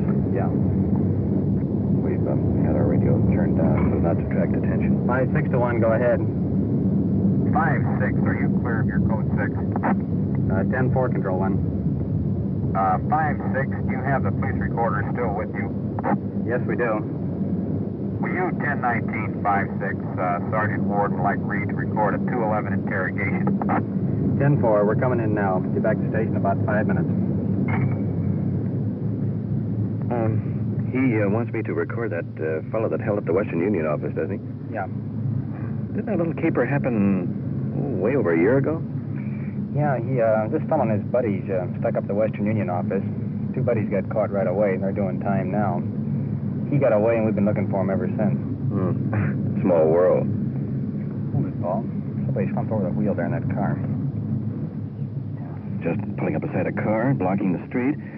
Man slumped over the wheel. Wait a minute, now he's out of the car, and he's sort of staggering on down the street. Let's get out there. Sergeant Perkins, partner Officer Paul Good, running him down. Let's go along. Oh, about 1 bottle of beer. How many? 1 or 2 bottle of beer. 1 or 2? 1. 1. Yeah. Does 1 bottle of beer affect you this much? Affect me what? Well, let me see you walk down here and turn around and walk back. Okay, turn around and walk back. 1 bottle of beer affect you that much? It didn't affect me at all. Not at all? You can't walk straight. Who can? You can't. And you? Yeah. I can walk a straight line. You can't. Well, let's see over here. Come on over here. Okay. You'll walk right down the sidewalk and put your heel and your toe together, right like that. Put your heel and your toe together. Suspect is trying to walk the line right now. You're not doing what I tell you to do. Watch. Put your heel and your toe together. Not having much success.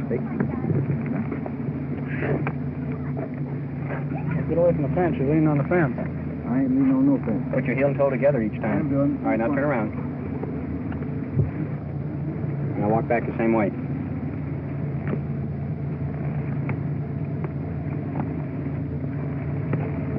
Consider that walking straight? Well, and you? I just did. Yeah, you didn't know such a thing. All right, now put your arms out to your sides again. Tip your head back. Put your arms out to the side. Close your eyes.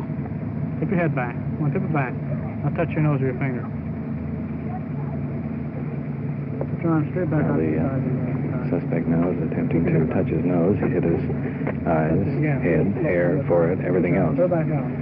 Navigation's a bit off. All right, that's good enough. Let's go. Okay. Yeah, you're going down to the station. Come before. Okay. Evidence, yeah.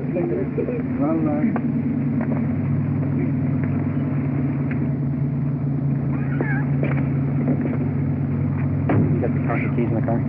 I think they are. Why don't you pull it up against the curb and get it out of the middle of the street?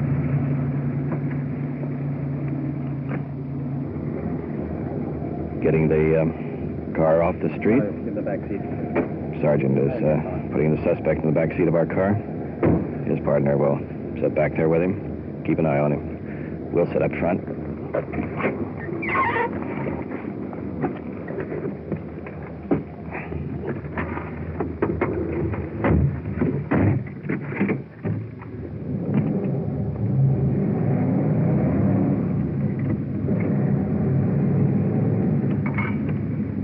6 to 1. We've picked up a 447 auto, and we're returning to the station, so a uniform car won't be necessary.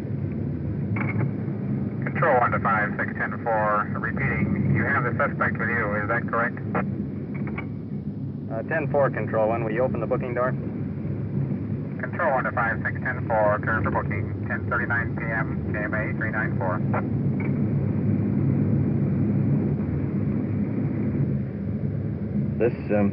This fellow can't complain about fast transportation. We were going to the station anyway. By the way, when you get through with that hold-up case with Ford, we'll meet you up in Lieutenant Collins' office. Okay, right.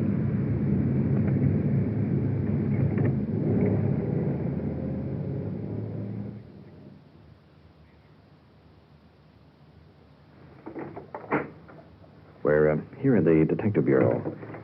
Just coming in the door, the suspect, accused of participating in an armed robbery. Tall, thin, long, bushy hair, uncombed. Ward. This is Southwood. I guess you know why you're down there. Well, you got a warrant out for me, I know that.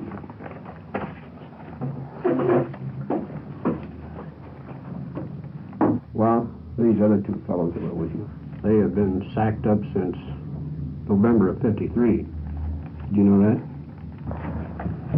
Well, I'd like to talk to my attorney. I'm trying to get an attorney. Is she here in Los Angeles? I hope.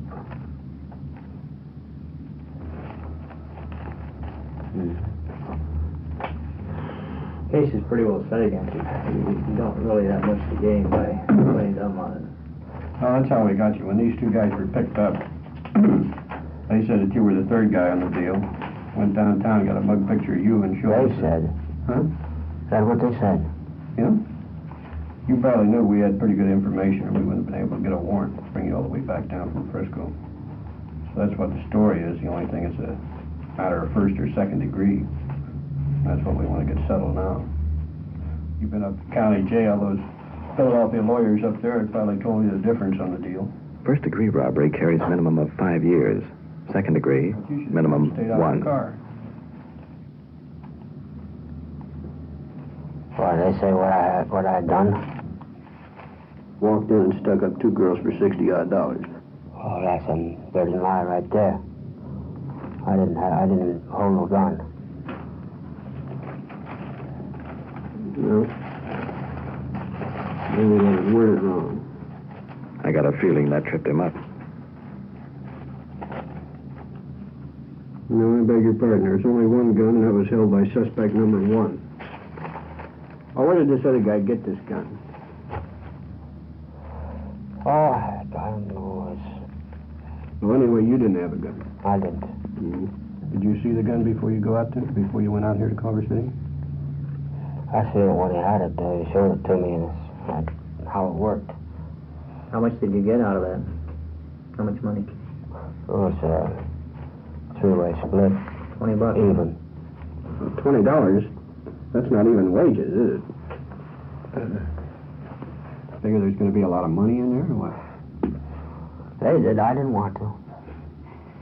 But I was hungry. Mm-hmm. They propositioned me. I didn't want to.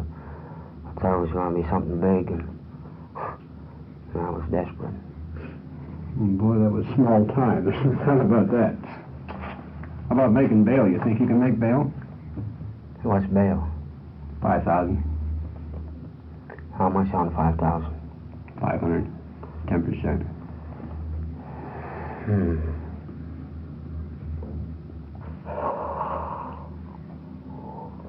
That's what bad company will do for you.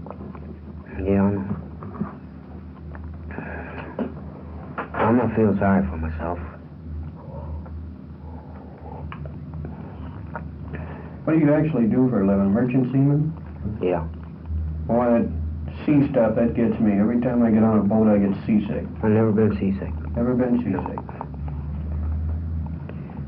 As a matter of fact, I enjoy it when it gets kind of rough. I've been at the wheel when she's less than almost 40 degrees. Out there in the South Pacific, heading to Yokohama. You married? Mm-mm. Not married. How come you never got married? I haven't found anybody to have me. I'm too unsettled, you know. I mean, that's why I got myself in trouble. One thing led to another. If you had a wife, you probably wouldn't be able to get out nice. Get in on that deal, see?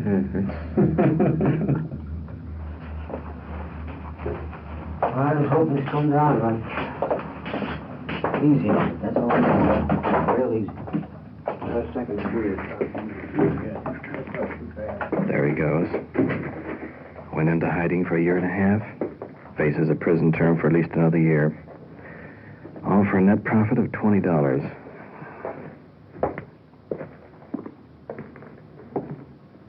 Lieutenant Collins getting ready to brief the men upstairs. Okay, thanks.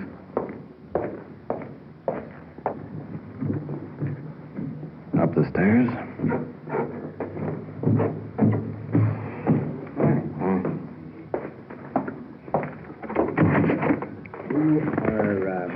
Here's the picture. 8 to 10 officers grouped around, all in plain clothes. Lieutenant Conlon laying plans for a gambling raid. And there is a window in the back of this building. There's windows here, and there's a window in front. And there's 3 windows on the other side. These windows are all closed and fastened, and the shades and the Venetian blinds drawn. Now, we're going to put 2 people through this back window. And then there's a door right in the back here, which we're going to unfasten to let the rest of the people in whenever we make the raid. We're going to concentrate in the back of this building because we can't go to the front. There is a lookout in the front, and there's a woman sitting in a 1952 or a 53 Chevrolet, gray in color, convertible, and I don't know what her signal will be, but it'll probably be a long blast on that horn, and whenever it does, they're going to signal these people, and they're going to come out all the exits they could possibly come out of. You going to cover that car? No, we can't cover the car. We've got to take the chances that we're going to take now, because the moment that we go to the front part of that building, she has been instructed, regardless of what it may be, to give them a signal in which I am assuming is a long blast on that horn. And if it is, they are going to grab that evidence, and this is a misdemeanor pinch, and we are absolutely dead if we don't get the evidence. We've got to get the dice, we've got to get the money. We've got to see the people actually participating in this game. And if we don't see them participating in the game, we've got nothing, because you know what an attorney will do to us in court if we don't have that type of evidence. That's the evidence we got to have. Now, this is a sketch of a map that I drew this afternoon. Now, this is the back room. The dice table sets about 15 feet from this partition toward the center of the room.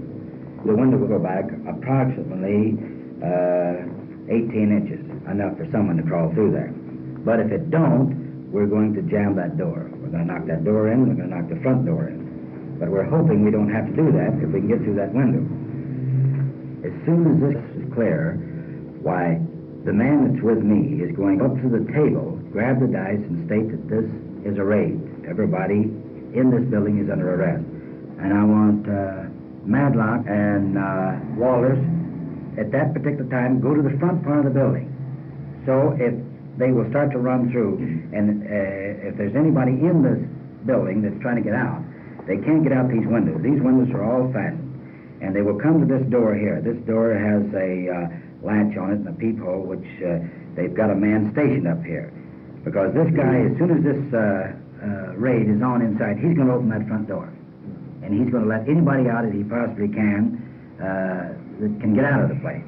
But we don't want nobody out of there. As soon as we go through there, you come to the front of the building at the door. And then we'll... What? They'll get out over our dead body. Don't say that. Is there anything that you want to say now before we go? Ward, you got anything to say about this? No, I just want to change my shoes before we go over there. They're in my car. These things make a lot of noise. All right. Nice shoes. You got Is that clear to everybody? You got this thing in your mind? You know exactly what the building looks like? You know where we're going to go?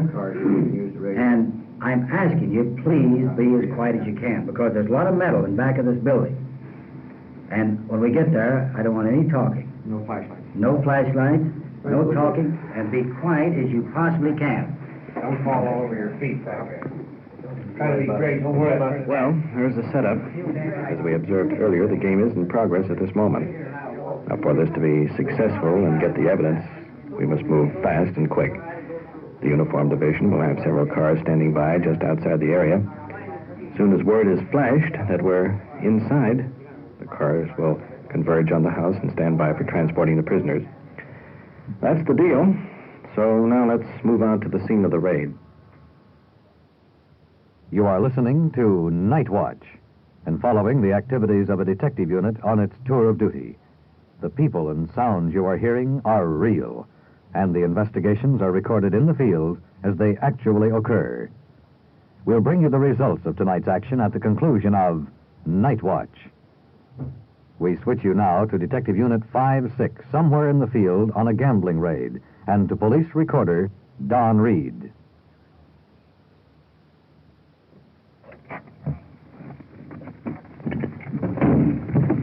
We're on the scene now. Moving out of our undercover car, sliding up next to us with the lights out.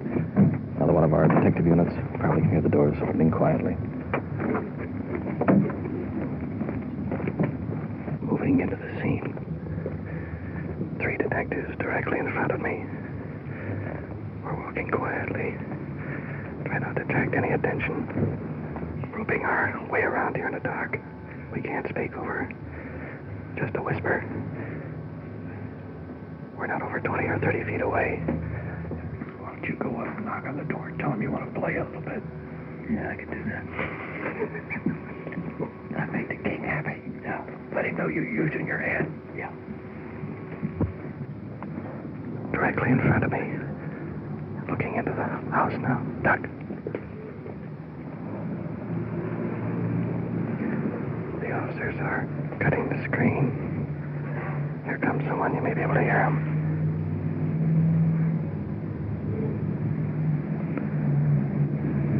Someone is coming to the back. Off in the distance, you probably can hear the rattle of glasses.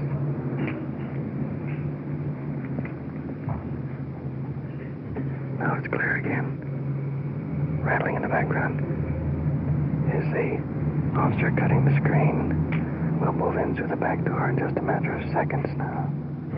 They got the crack open enough, and they've slipped Officer Pinkston, who happens to be a policewoman, up there.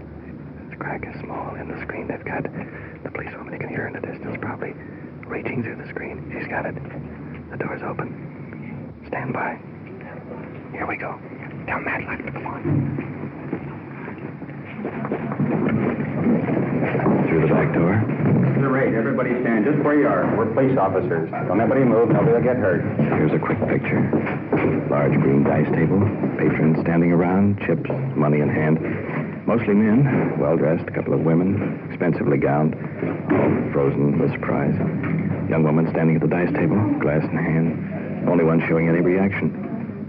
Policewoman Pinkston going over to her. Daddy, my baby.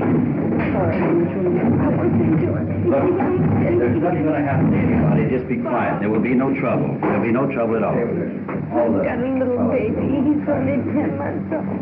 I wasn't doing anything. Do you have another child? Do you have 2 children? I have a little girl, 11. Is there anybody with him tonight? I have a babysitter. Yeah. Your children will be okay, then. They'll be taken care of? Wasn't doing anything. Oh, it's okay. Please.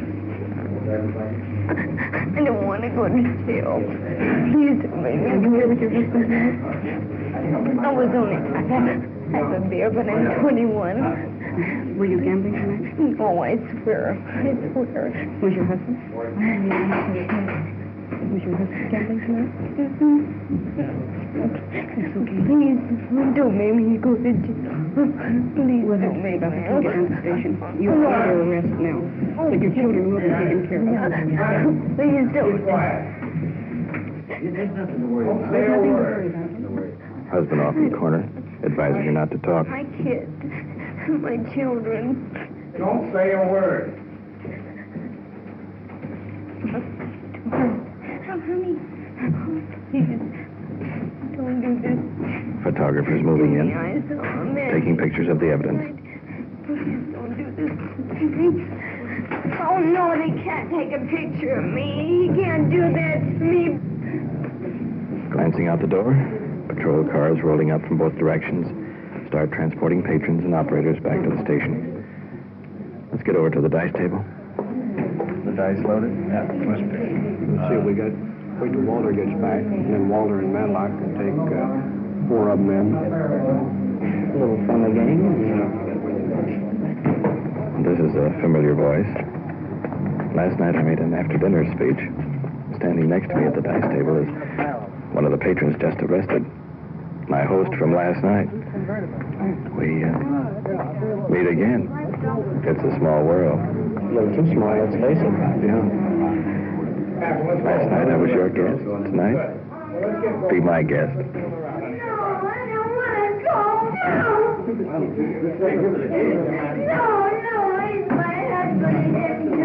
Don't worry about it.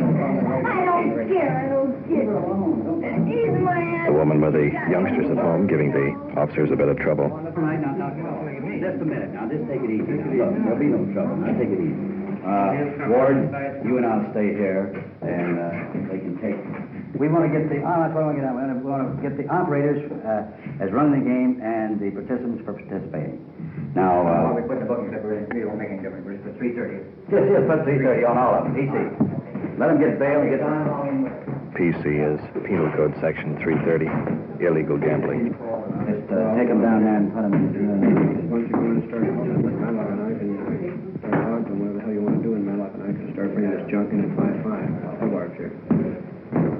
Patrons being escorted out to a waiting police car. Let's see. One more load, and that'll be it. I would, where's Walter? Officers gathering up the evidence, dice, money, chips. Let's move outside. Huh? Here on the street, patrol cars are leaving with the last of the patrons, and Sergeant Perkins is winding things up out here. Kirk, you want to take the last punch in? Lieutenant's got all the evidence. That's that. Roger.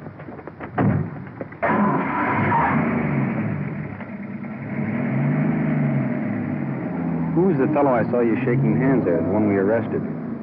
Believe it or not, he was my host when I made that speech last night. Oh, no. Yeah, the moral of that is invite me to dinner and wind up on NightWatch.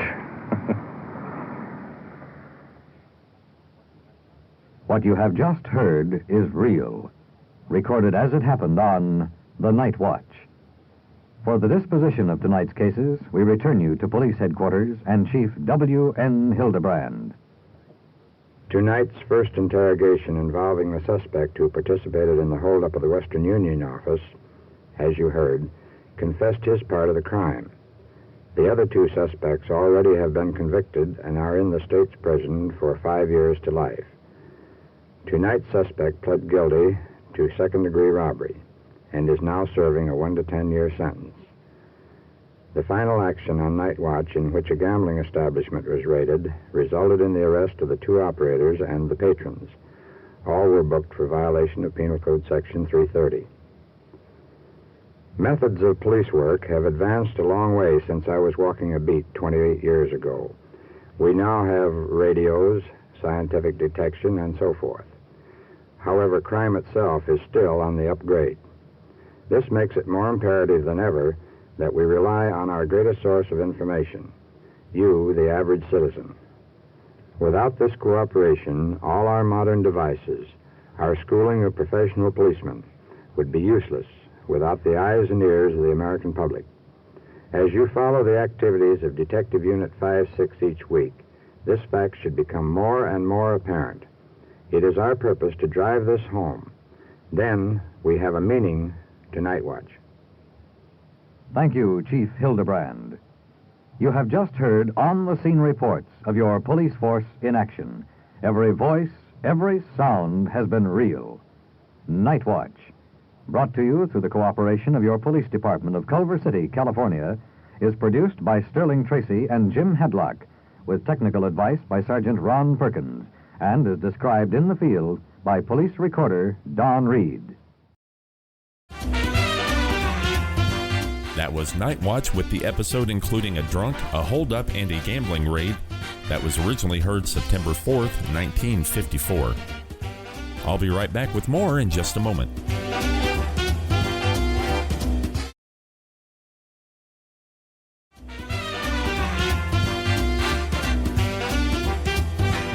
Welcome back to Classic Radio Rewind. Coming up later this month on Old Time Radio USA is our first annual Christmas and July special. 24 hours of your favorite Christmas episodes from the holiday season, filled with sing-alongs and timeless Christmas classics. This will begin at 6 a.m. Eastern Time on July 25th over on Old Time Radio USA. And if you're just getting acquainted with Classic Radio Rewind and the WOTR Radio Network, you'll find that the majority of our special programs and marathons are broadcast on Old Time Radio USA, our main station. This is the station that launched the WOTR Radio Network back in 1999, originally known as WOTR Indianapolis. And it offers a diverse range of radio shows from adventures and westerns to comedies and sci-fi, as Dex Rowe announces at the start of each Classic Radio Rewind episode. However, we also have other stations that deserve equal recognition. If you're a fan of the Suspense radio series from 1942 to 1962, you will want to tune in to Suspense Radio USA, which broadcasts all known suspense shows 24 hours a day, 7 days a week. Over 900 episodes of Suspense are available for your listening pleasure. Next up is Crime Time Radio USA, perfect for those who enjoy old-time radio detective stories, tales of cops and robbers, and intriguing dames. And if you're a fan of the CBS Radio Mystery Theater, head on over to Radio Mystery Theater USA to enjoy episodes hosted by E.G. Marshall and Tammy Grimes. That concludes this week's episode of Classic Radio Rewind. If you have friends who appreciate the golden age of radio, don't forget to share this podcast with them. Let's continue to enjoy and spread the timeless entertainment that is the golden age of radio. And I do hope you can join us next week for another 2-hour block of classic radio shows. And until then, this is Barry Slinker saying goodbye for now.